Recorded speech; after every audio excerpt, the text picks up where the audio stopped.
Okay. So thanks everybody again for calling in today, and I wanted to just go through a quick agenda here of what we're going to be talking about today, and I wanted to present a background on OBCI, and Darlene suggested that she thought it would be really helpful for the committee if I outlined what OBCI's ongoing projects are and suggested some ways that we might be able to get the outreach committee involved in those projects. So I'll present to you our priority programs and projects for 2013. And then just a real quick review of the mission and goals of our committee that we established at our last meeting. And then some ideas for getting started on some of those action items that we outlined. So does anyone have any questions before we get started? All right. So for those of you that don't know, OBCI formed in 2003 out of the Ohio Partners in Flight group, and it was formed at a time when a lot of people were starting to recognize the importance of a coordinated approach to bird conservation and the need for partnerships across a diversity of organizations. So with that in mind, they developed the mission of OBCI to ensure the conservation of birds and their effective management by fostering partnerships. So of course, the key to OBCI is using partnerships to accomplish more together than we would be able to individually. A little background on our organizational structure, which as of yesterday has changed. We still have our chair, who is Greg Smith from the University of Akron, and our vice chair, who is Julie Shieldcastle from Black Swamp Bird Observatory. But as of yesterday, we had an approval from our coordinating council to transition into having a steering committee. So now we will be governed by a group of 11 to 13 representatives from OBCI partner organizations from across the state. And I'll keep you updated on that. We're still in the very early stages of beginning to talk about who those representatives are going to be. So there'll certainly be a lot of changes in the coming months here with OBCI's structure, but I plan to keep everyone updated as well as I can through our e-newsletter and then through periodic emails to our different representatives. And then, of course, I'm the program coordinator for the group, and I'm the second one that OBCI has employed since we started. And there was a break due to a lack of funding in between the end of Suzanne, her time as program coordinator, which I believe ended in about 2006 or so, and I started about a year and a half ago. I will tell you a little bit more about our standing committees on the next slide here, and then of course our signatories are the general membership of OBCI, and we're at about 102, I believe, at last count of groups across Ohio and also some regional organizations. I mentioned our leadership. Greg Smith is our new chair. He replaced Paul Rodewald, who, as many of you know, is moving to New York to be with Cornell Lab of Ornithology. So we're very happy to have Greg Smith. He's also the director of the Ohio Biological Survey, which is the organization that my contract is through and handles all of our financial affairs. Julie Shieldcastle, I also mentioned, is our vice chair, and she's been with us from the beginning. So we're very happy to have her leadership and expertise. I put a little photo of myself in there for those of you I haven't been able to meet yet. Might help you in picking me out of the crowd at the diversity conference if you're going to be able to join us there next week. I mentioned our signatory groups. Here's just a quick listing of some of those different organizations that are represented. But if you'd like a complete list of those, it is available online at our website.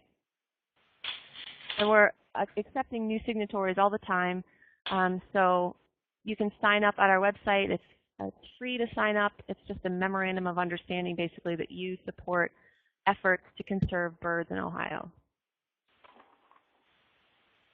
I mentioned our standing committees. Right now we have two, the Conservation Research and Planning Committee, which has a subcommittee of Western Lake Erie Basin Coordinated Management, which I'll mention as I get into some of our priority objectives for this coming year. And then, of course, our Outreach and Education Committee, which you are all very familiar with. So I wanted to outline our priority programs for this year to give you an idea of what I've been working on. And this has not been approved yet by our new steering committee, but this is sort of tentative what we're going to be focusing on in the coming year.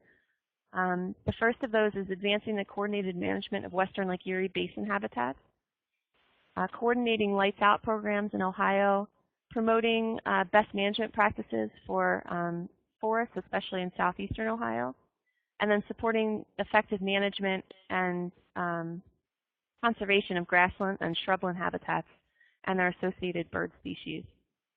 So before I go any further, does anyone have any questions? Nope.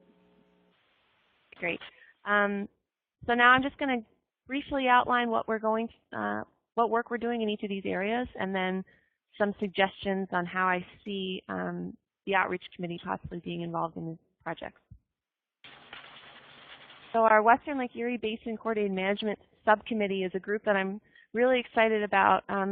We got it started last summer, and there's about 15 organizations represented on this committee, and they came to me really and asked if I would facilitate this group because they wanted to work together in a way that they were taking advantage of the expertise that exists in the area for management without having to start from the ground up with every project that they work on. So it really acts as a forum for them to present new management project ideas and then receive feedback on those ideas, and allows them to manage in a way that is more concerned with the landscape rather than just what's the habitat on their individual property. Another focus of this group is trying to increase the understanding of the economic benefits of conservation to the local community. So a lot of the organizations, particularly the land trusts in that area, face issues with people viewing conserved land as not being as beneficial financially to their community as other property due to the tax breaks. So trying to educate people about all of the economic benefits to conservation and birding and tourism so that they understand that it is important for us to conserve habitats in that area. Just some projects that we've recently completed up in Western Lake Erie. We did some forest on Maumee State Forest. It was in an area that had been affected by a tornado. So it was funding to come in, take out a lot of the invasive species, particularly buckthorn that had moved in, and then do some timber stand improvement measures to try to support dominance of oak species rather than red maple, which was really taking over the area.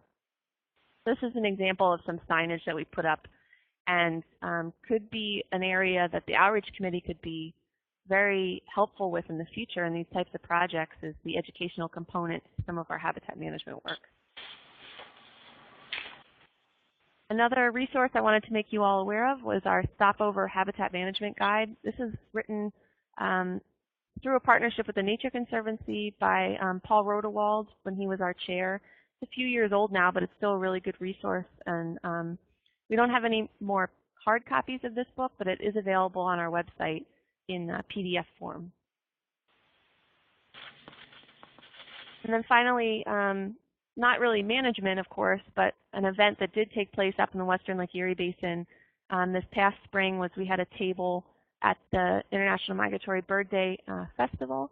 And it was a great opportunity to interact with the public, and we educated kids about the dangers of window collisions and then had them build a little windsock that they could hang in front of their windows to try to prevent bird collisions. So this is something we'll talk about further in trying to expand our activities for International Migratory Bird Day, but just to give you an idea of what we've done in the past. And our website there shows we had a listing of all of the events that we could find from across the state that were happening so that people had a one-stop shop to come and see some of their options, not just going up to the lake, but all over the state to celebrate. Another one of our priority projects is coordinating Lights Out programs in Ohio. Currently just Lights Out Columbus, and we've had a lot of success with the project so far. It's a partnership with the Grange Insurance Audubon Center, and we are up to 10 buildings enrolled in the project. It starts for the spring here in just a week on March 15th. And our most exciting new advancement in this project is we've enrolled the Renaissance Downtown Columbus Hotel, and they're going to be distributing e-card inserts with to all of their guests that visit them in the beginning of the Lights Out migratory period. So in the first 2 weeks of the program here, starting March 15th, any guest that checks into the hotel is going to get this little key card, which I believe I sent out to all of you to review. So it's all printed up now, and we're really looking forward to having some pretty amazing outreach potential to not just Columbus residents but visitors. And we hope that Columbus will start to be known as a green city within Ohio. And so the plan is to try to work to expand this project to other cities in Ohio, and we're currently exploring options for which cities we'd like to pursue for that. Our next priority program was responsible forest management. I'm not sure if all of you have been able to take a look yet at our Managing Forest Birds in Southeast Ohio book. Huge thanks to Marnie, who's here on the call, for her assistance with this project. But we just finished printing it up, and now there's hard copies available for free to anyone that is interested. They can contact me. And if any of you are interested in distributing those through your organizations, let me know and we can get you some of those copies. But it's a great resource for land managers, both professional and also private land managers and owners that want to be able to do some habitat improvements for birds on their property. And then finally, we're working in grassland and shrubland habitats to try to improve the quality of those habitats, and then also do some management for some priority species. One project that we're doing right now is a Kestrel Highway Nest Box program. We currently have 25 boxes installed, and this is a partnership with Ohio Ornithological Society, obviously ODOT, and some wonderful volunteers that have worked with us to construct those boxes. We found 3 students from University of Findlay that will be monitoring these boxes this coming spring and breeding season, so we get an idea of which boxes are occupied, and so that we can use that information to expand the project into other areas of Ohio. We are having some concerns about how we're going to fund the monitoring program. They're volunteers, but we need some pretty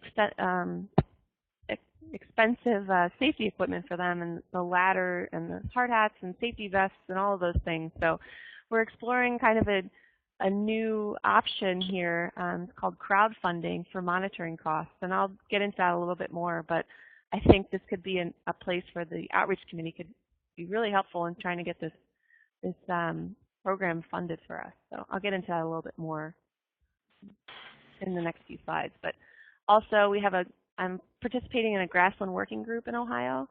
It has representatives from Division of Wildlife, some professors from Muskingum University, some biologists from the wilds.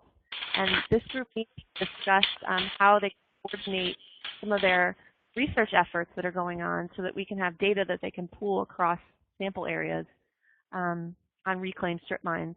I'm also working with this group to try to increase available funding resources for invasive species management. They're constantly battling autumn olive. They've worked out some pretty effective ways to manage it, but it's now just being able to do it at a scale that they're working at. Of course, hundreds of thousands of acres of strip mine habitat that's really valuable for a lot of priority species, including Henslow sparrows. All right, does anyone have any questions on our priority programs before I move along to reviewing some of our outreach committee goals and objectives?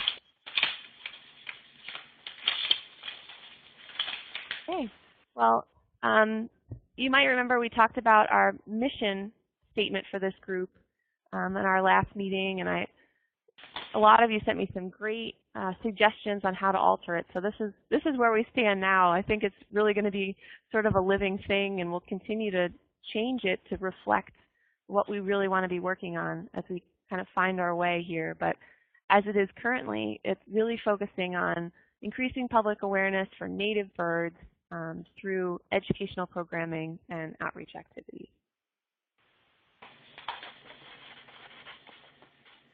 And just to remind you about some of our goals that we had generated also in our previous meeting. And I'm just going to go through them real briefly. The first one is educating our partners on conservation issues and habitat management. And some of our action items for this goal were hosting a webinar series, which we'll talk about here in a minute, and also possibly collaborating to host a statewide conference or workshop. And another action item under this goal was developing a clearinghouse for existing educational materials and presentations. Our second goal is promoting the work of OBCI and its committees to outside organizations. So helping with reviewing our outreach materials, and we've already gotten started with this, and you've all been great in providing your feedback on some of our outreach materials that I've been developing. So I'd love if that could continue into the future. And then also working to develop educational materials and programming for forest management. And that's going to be, at this point, I see that really being through assisting us with being able to publicize and share the forest management guide and possibly developing some sort of seminars or workshops based on the content of that. And our third goal was about engaging children and the public in bird conservation and recreation. And I'll mention a few of these action items in some of our getting started moving forward here with, of course, IMBD coming up pretty quick in May. We can talk about how we want to be able to increase publicity for events occurring across Ohio, and then also hosting some activities at IMBD events. So just to give you some ideas on how I saw the committee being able to support some of our current projects.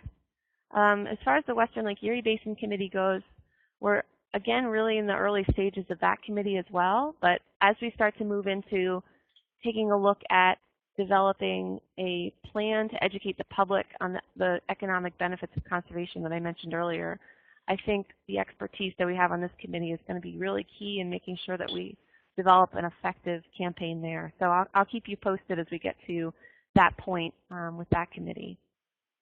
Lights Out, I mentioned, starts here on March 15th. And our monitoring program for bird collisions can always use volunteers for our morning surveys. They start right around sunrise in downtown Columbus, and volunteers can register for that online.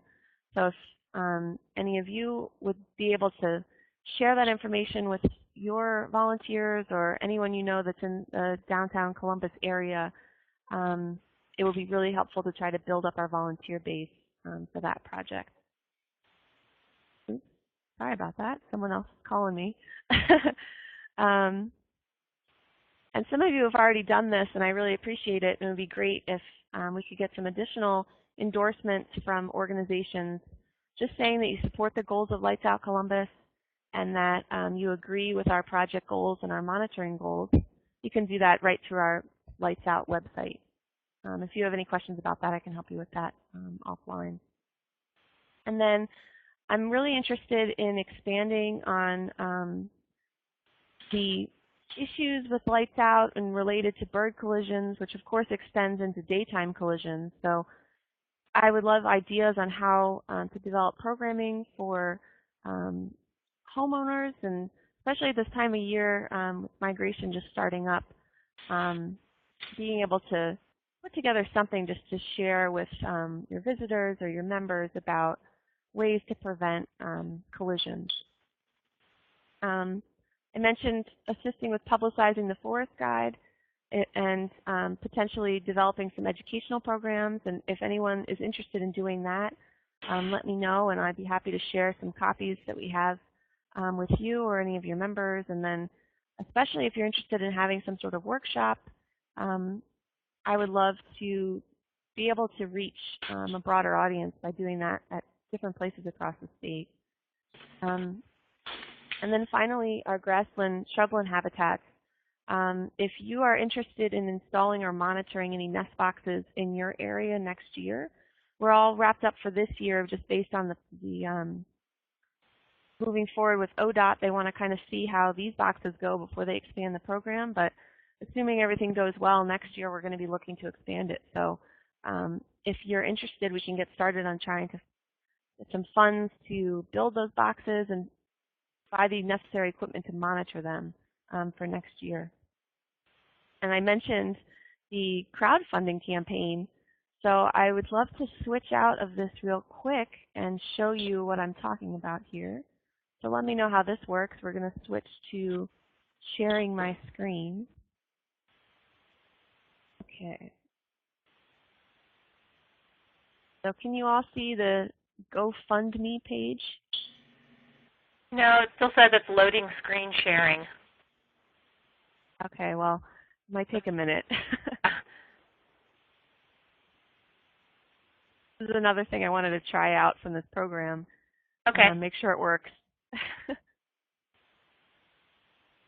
you all see it now? I can. I can't yet. Okay. Still says it's loading. Well, just a little background. This is a crowdfunding site where it allows people to donate to your cause through PayPal or another similar service using their own credit cards. And you create a wish list of things that you need to buy. So you can see here we have hard hats, hazard light, a ladder, and we're trying to raise about $500 for our monitoring program. And this is great because you can really network it through Facebook. And so if any of you would be willing to share this link through your own sources and through your own Facebook page, it would be really helpful in trying to advance our goal of being able to fund our monitoring program for this year. So, and then also just an idea for any of you trying to fund your own projects. It's free. They take 3% of your donations as a fee for the PayPal service. But other than that, the donations all go directly to you. So kind of cool. All right. So now try to go back to our presentation.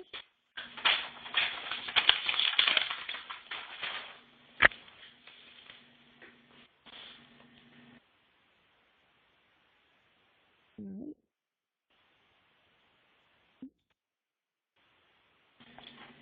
About that. Okay. And then just one final thing to do with the grassland and shrubland habitats.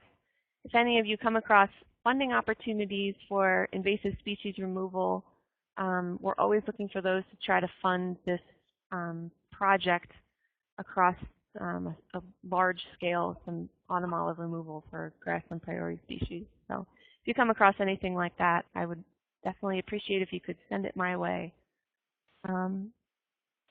All right, so does anyone have any questions or additional ideas for any of these projects where you see the committee being able to be involved? Amanda, on the kestrel nest boxes, the picture you showed, they were on the back of a highway sign. Is that the only place you're putting them, or are you putting any up on freestanding poles or anything like that? Our particular project is just the highway nest boxes. Just highway, okay. But we are working with the American Kestrel Partnership for this project, and they accept data and fund the construction of boxes in any type of habitat, so or in any sort of mounting. So if you have some habitat where you'd like to put up a box that's not a highway, I would love to support that as well. So let me know, and I can start working with you on that too. Okay. Option.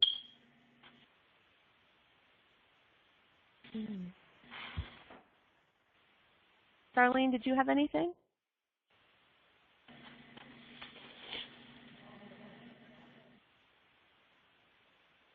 Okay. Moving ahead then to some action items from our goals for this committee that I'd love to get started on with all of you was the idea of trying to combine our webinar series with also our goal to develop a clearinghouse for existing educational materials.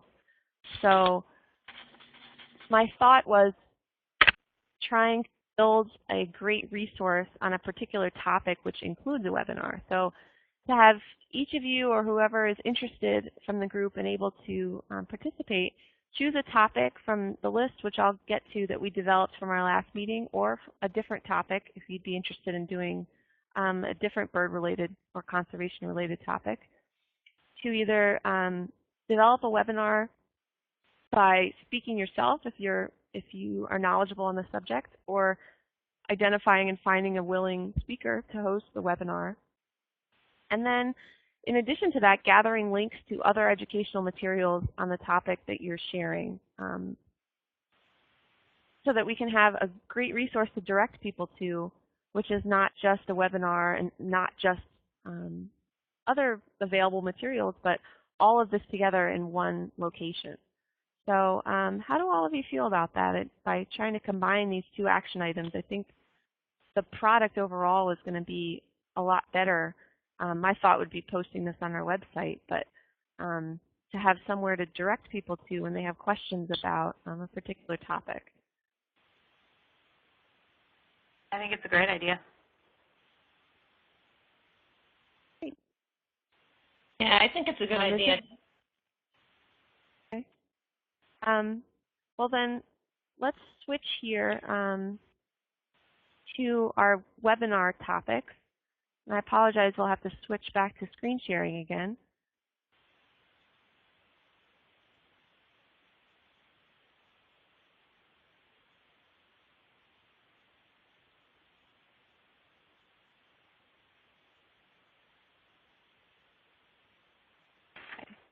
Let me know when you can all see the webinar series topic ideas list.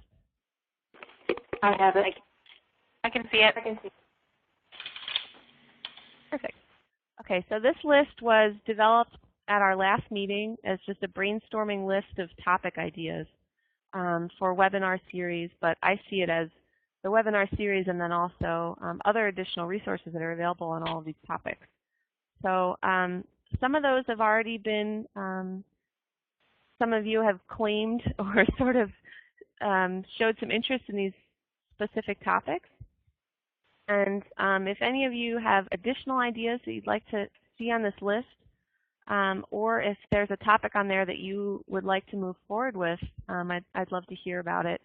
So does anyone have a topic here that they would like to take the lead on or have additional ideas? I don't know much about photography myself, but our photographer here, Tim Daniel, might be interested in hosting that webinar.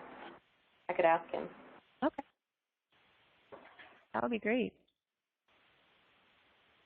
I think this is Lisa Burrell. I'd be interested possibly in working on the benefits of native plants for birds. Okay. This is Marnie. I've just recently put together a presentation on woodpeckers, so that could go under life histories of various bird families. And then I also had something on just landscaping for birds, so kind of the best herbaceous shrub and trees to plant in your backyard for birds.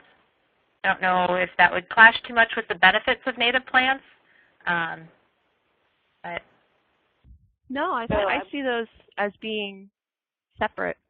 okay. I don't know if that would be gardening for birds or landscape, or I don't know what we'd call it. I'll put you down next to this gardening for birds, and we can refine the name as you decide what you want to focus on. But just to get that topic down. Great. Any other thoughts on these or additional ideas? Just on all of these topics, I think it's important, and as I've said this before, but people tend to be fairly self-serving, and when we're trying to reach a general population, obviously we want to help the birds, but how are all these things helping us? So I think that's really good to think about whenever we're talking about gardening for birds or benefit of native plants or whatever it is. You know, with native plants, you're not going to have to use the pesticides and things which are better for us too. So just keep that in the back of our mind, I think, when we're talking about all this stuff. Yeah, that's definitely an important point to remember that people are selfish. Yeah, but yeah. I agree, making it so that they know what's in it for them. This is Deb. Can you guys hear me okay? Yep, I can hear you. Okay. My computer's a little bit slow, so I'm a little bit behind here. But, you know, the optics thing, I know that Grange Insurance Audubon Center there in Columbus is hosting a little workshop on optics coming up here in the not-too-distant future. I kind of forget when it is. I think it might be this month. I don't know if they'd be willing to share something from what they've gathered or... Yeah, I had heard about that, and I wasn't sure when it was happening. But yeah, I can look into that. I have some contacts there and see if what they've gathered and if they have anyone that attended that might be interested in doing a webinar for us. Yeah, Amanda, it's on March 23rd and 24th that weekend. I think it's sponsored by Birdwatchers Digest. Okay. Great. I'll look into that then. Thank you. Sorry about that. Yeah, I'm planning to attend if you need somebody to coordinate that. Okay. Write you down here.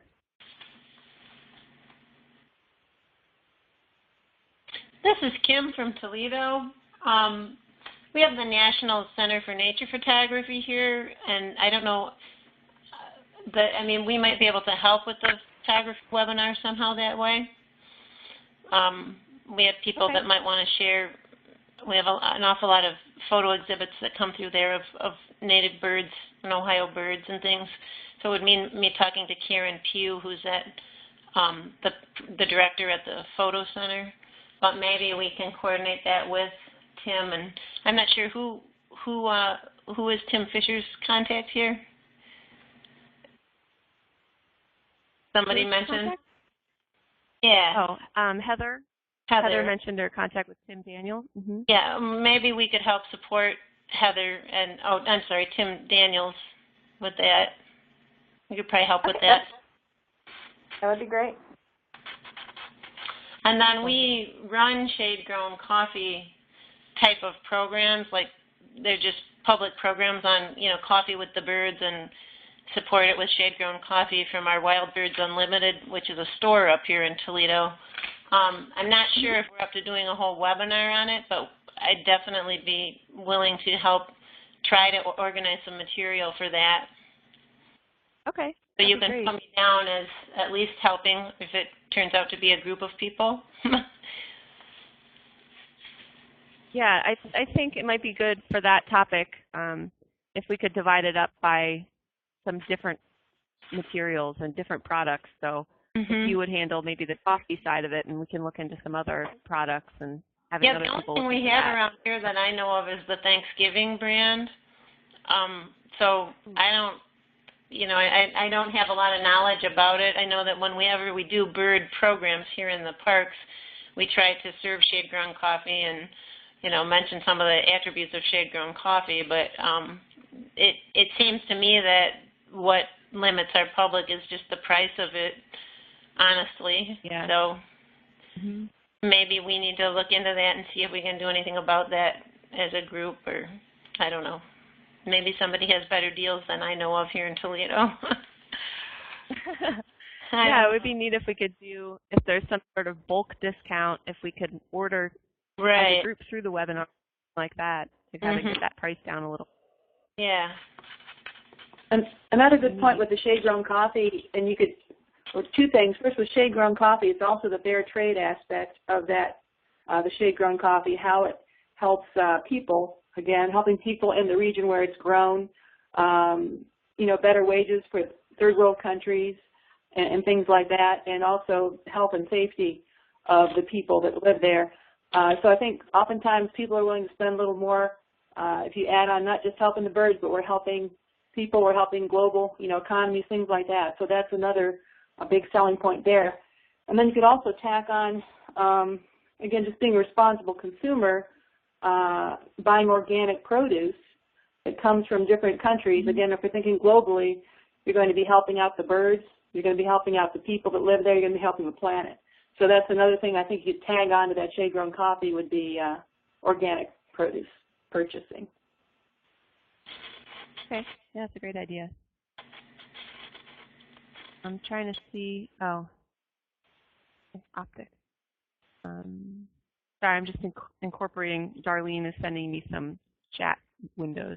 So she said she'd be willing to help through Tom Shealy with, at our Wild Birds Unlimited here in Columbus, with the optics and then also the conservation products. Okay, so I think we have a great list here, and I think the way to move forward with this might be to start trying to rough out a schedule. We can start maybe with some of the topics that are already put together, like Marnie's, for instance, and I can do my Lights Out Columbus presentation at any point also. I have all of that together. And then I was thinking somewhere along the lines of maybe one seminar a month, one webinar a month, but do you think we should do it more frequently than that to kind of keep the momentum going? That sounds good to me. I think that's plenty. One a month sounds plenty. Yeah. Okay, yeah. I think that's typically, in other webinar series I've seen, that's typically the schedule of about once a month. So maybe I can sort of rough out a schedule, and then you all can suggest what month might be best for you based on your schedule and your demands of whatever is occurring at your organizations, and we can move forward with trying to get some of these materials up on our website, and we can continue to work out the kinks in this program, but it seems like the webinar system will work pretty well, at least at this point, for our seminar series. We should aim so to... I'll put... Go ahead, sorry. I was just going to say, I think we should aim for having the webinar on the same day and time. Not necessarily day, but like maybe the third Tuesday of the month or something like that. So I think that would help us advertise the whole webinar series as a whole better if we don't have all these different dates. Yeah. I agree. Amanda? Yeah. Mm-hmm. As you know, I work full time, so it's difficult for me to take part in many things Monday through Friday. So I'm not in the field like some of you lucky folks are. I wish I was. So I'd have to do some things evenings and weekends. Yeah, and the great thing about the webinars is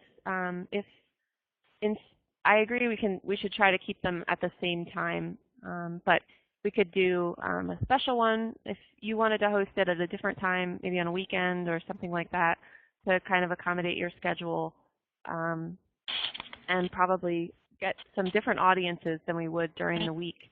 So that's another option. Do you think we should do the webinar series on the weekends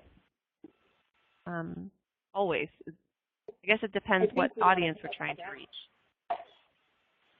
Yeah, I was going to ask you, this, Kim, I was going to ask, who are you going to target for this audience? I mean, do you have some ideas in mind?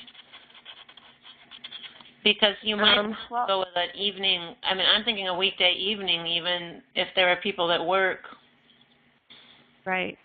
A lot of the webinars that are out there currently, they tend to put them at lunch, so people that are at work can take their lunch break to watch them. That's a good idea. I like that idea too. That we'd be able to get both audiences there, because if we could attract both the professional naturalists and people in sort of our field, and then additionally professionals working in other fields, it would be great to reach both those audiences at the same time. So maybe sort of a lunchtime seminar would be a good option. Mm-hmm. And Amanda, this is Darlene. Are they something that can be recorded? Yep, definitely. So I'm recording this webinar right now so that we can try it out and see how it goes. But there's a link that we can post, and people can get the whole recording and then also everything that's on the screen. So we'll try it out and see how it goes, but that's definitely an option. I think it's nice having it open when it's just our committee here talking to each other on this webinar, but when you're opening it up to more people, you obviously want to just have the chat format in the typing screen for the people if they have questions and things. Otherwise, they'd be talking over everybody. Right. Yeah. Yeah. So I'll have to practice on muting people and unmuting the group, and you can have it so when the meeting starts, everyone's automatically muted, and then I have to turn on their sound.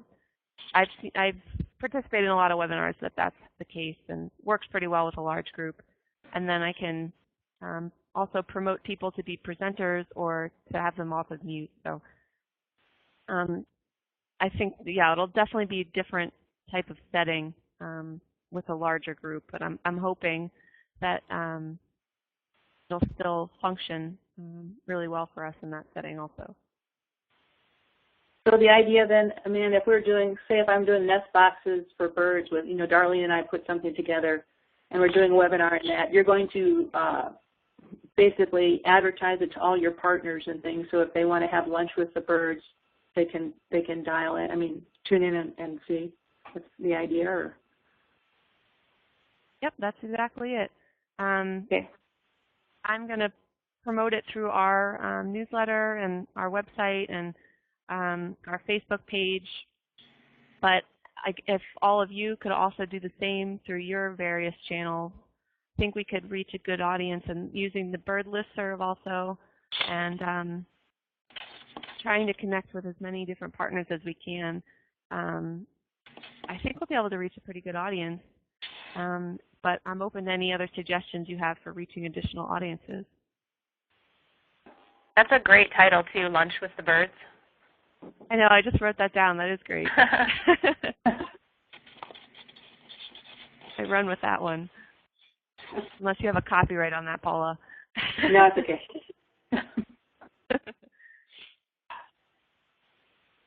Perfect.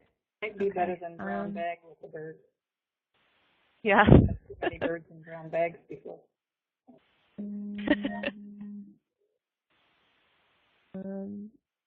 All right.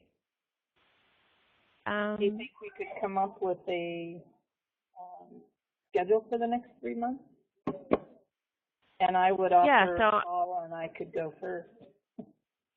Paula. Okay, that would be great. And I was thinking probably, Marnie, it sounds like your presentations are already kind of together. So would you be willing to be one of the first few months also?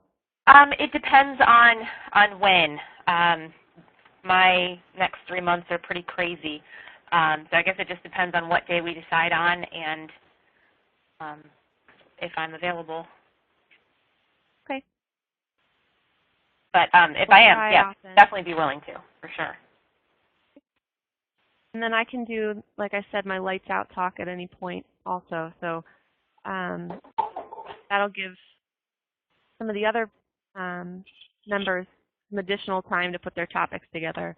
So we're already looking at probably 4 months out for any of the additional topics. So plenty of time to start thinking about it and looking at potential speakers and trying to identify who would be best to host the webinar. But yeah, I think we'll start maybe us just have a conversation with you, with Darlene and Paula and Marnie, trying to figure out the first 2 or 3 month schedule, and then bring that out to the rest of the group for the additional topics. Does that sound good? Yep. Yep. Yep. Sure. Good. All right, great. Okay, well, just to finish up then what I had in our presentation for some additional action items that I wanted to try to get moving on was just, as I mentioned, some of our International Migratory Bird Day. Time to start thinking about that already, which is kind of crazy. But I wanted to continue what we did last year in having a listing of events across the state. So if any of you are hosting events or know of events going on, I'd love to if you could send me some information on them so I can start putting that list together to post on our website.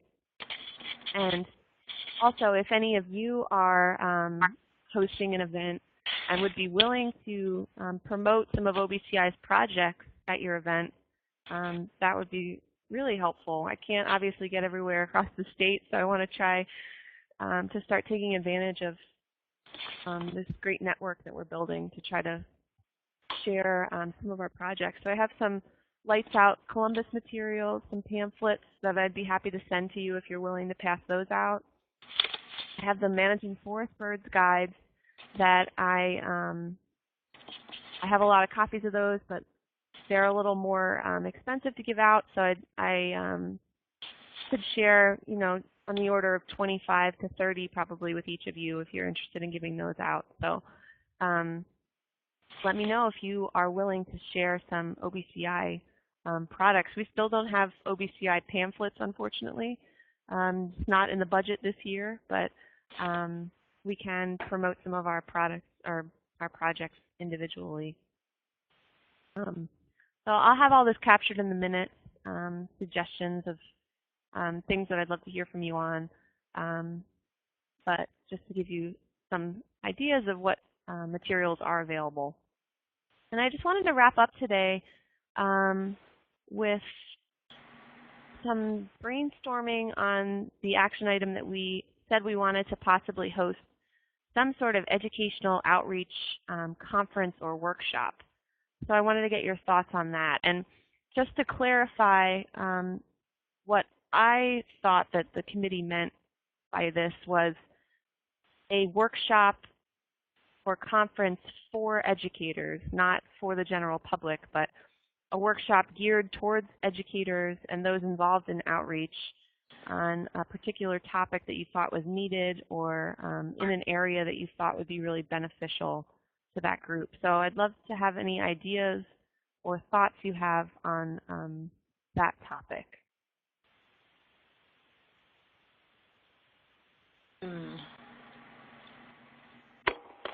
So you're talking about maybe having the conference on just one topic rather than like having a day of, you know, maybe an hour here of one conservation topic or another. You want to focus on one? No, it's whatever you all think is needed. So if there's a particular theme that you think would be good, and then we could have a variety of speakers on that theme, like a typical conference, or if, so for instance, for our conservation committee, we're thinking of developing a monitoring workshop. So the whole day is going to be people from around the state that are interested in developing a monitoring program coming in, learning about examples of monitoring programs, and then getting some technical advice on how to actually develop them and the statistics behind analyzing the data, that sort of thing. So if there's anything that you think there's sort of an outreach education-related example that you think would be good for a conference or a workshop, I was just wondering if anyone had any ideas on potential topics or something you come across that you think would be great, a need there in that field that we could help fill. I could think of the Cornell Nest Watch program would be a nice one. I don't know how you feel about that, but it works with, you know, basically all bird nests as far as monitoring and keeping data nationwide. So it's a pretty cool thing. Yeah, and we just Amanda, had Jason Martin in. Go ahead. Sorry. With this workshop, you said you wanted it to aim at educators. Would this be educators of all kinds of grades or a specific age? Or what do you think? Again, you know, it's whatever you think is best. I was thinking more along the lines of educators at nature centers or people that are involved in outdoor education rather than just general teaching audience. But that's just, that was just what I thought. So. Amanda, this is Darlene. I'm also wondering if it can be tied into some other conferences, partnering with another conference and having a segment that we could do. Mhm. Just a suggestion. Yeah, that's a great idea. That way we wouldn't be stretched too thin as far as having to do all of the organizing for the whole thing. Right. So I can kind of keep an eye out and would ask all of you to do the same for upcoming conferences that you think might be a good option, or organizations that might be a good partner for that. Mm-hmm. Another idea is to do something at GIEC and to partner with Columbus Audubon, Division of Wildlife, some of the other organizations to put something together there. Mhm. Yeah, they're a great option too. Because they usually let us use it for free. And I know, Right. Deb, you've offered in the past to allow us to use your center in your facilities for a meeting or something along those lines. So would that potentially be an option for us for this? Yeah, absolutely. We'd love to host something. Great. Okay, so I want to mention too, some options for. when you're talking about facilities, there's a nice park bird sanctuary, Deer Haven up here in Delaware too, that they have a nice meeting space there. It's not huge, but if you're doing a small group or something, that they have available. Where is that? It's on Deer Haven Park. It's part of the Preservation Parks of Delaware County, and it's on Liberty Road just south of Delaware. Okay.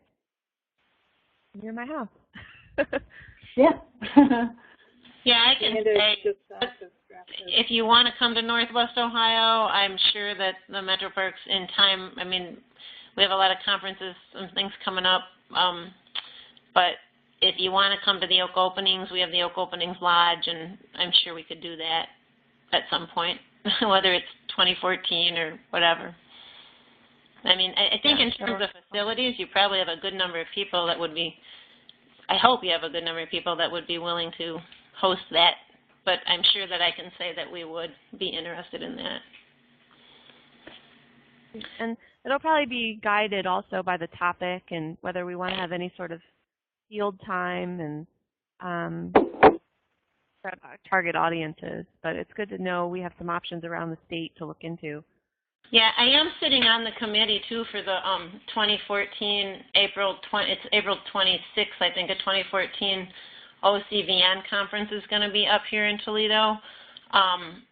And I mean, certainly, I think that we would say that OBIC, if you want to come and do not so much our conference, but as somebody else mentioned, just you know, being involved in conferences, we could certainly put something in there. I know that we're going to have, you know, presentations going on all day, so as soon as we get the call for presenters out for that, I'll make sure you get it, Amanda, and, or maybe you know, I can do it or somebody else can do it. It doesn't mean you have to necessarily do it, but we could probably certainly do a session that features OBIC for educators. And what was the name of that conference? That's the Ohio Certified Volunteer Naturalists. You know, the OCVN in Ohio. They're through the Extension Service at OSU. Right, yes. Okay. Yeah, so their conference is in Toledo at Camp Miaconda in 2014, April of 2014. So I'm sure that we can have something related to OBIC there. Yeah, and that's a good time frame also. About a year out, we can have some right. time It gives some time when we want. Yeah. Kim, what was the date on that again? It's the last Saturday of April. I believe it's April 26th, but people come in on the 25th. Okay, great. And we'll be getting a postcard out about it at their conference coming up here in April. I think the goal is to have postcards for the 2014 by their state conference in this April, which I know less about because I'm on the committee for the one in a year. Yeah. Amanda, I still think it would be a good idea to have some sort of habitat management conference. especially featuring the new guide that just came out on managing forests for birds. And I've just talked briefly with Dave Apsley, who's also with OSU Extension, and he's kind of down in that southeastern corner. I think you know him. Yeah. So I'm not sure what our time frame is on that, but maybe next summer we can put together kind of an all-day workshop / conference kind of focusing on that. Yeah, I would love that. That would be perfect. I want to try to get that out there as much as we can, and to have a specific seminar on it or workshop on just that book would be wonderful, especially if we could get Amanda to come in for it. Yeah, that would be ideal. We'll see, but certainly have the expertise between you and Dave to handle that. Yeah, keep me updated on plans for that, and I'll be happy to participate however I can.